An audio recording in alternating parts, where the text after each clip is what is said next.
Mitä äijä? Ei ihmeempi. Tuli hoitaa vähän mutsi hommia. Otan osaan. Tuli ihan hirveet, mitä Ennille kävi. Joo, ei sitä oikein vieläkään voi uskoa todeksi. Mutta oisit soittanut, hei. Mun huoneessa on nyt tilaa, kun Joonatan lähti. No kiitti. Mä oon mieluummin tossa Amandas. Kato, tottunut omaa kämppää ja rauhaa. Joo, mäkin oon miettinyt sitä omaa kämppää, mutta tuo kahvilan pyörittäminen se vie niin paljon aikaa. Oho, mitäs kaikkea täällä onkaan tapahtunut sillä aikaa, kun mä olin pois?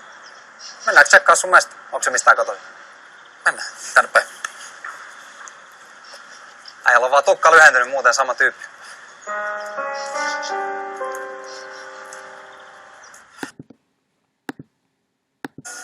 Tää on vielä siistimpi kuin dummy. No, miten remppasin? Ja nyt toi faija vähän jäänä. Sun näyttää kyllä menevän hyvin. Onneksi olkoon. Kiitos, ei valittamista. Vieläkö sä ja Heidi ootte jatkanut sitä teidän ikuista säätämistä? No se on nyt lopullisesti ohi. Kauasta kestikin.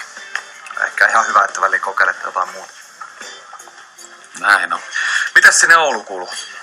No mä nyt oon lähinnä keskittynyt opiskeluun. Älä nyt viitti. Kyllä sun nyt jotain säätöä on. Ei. Mutsin kuoleman jälkeen mä kyllä rupesin kelaamaan, mikä mulla on ollut elämässä tärkeää.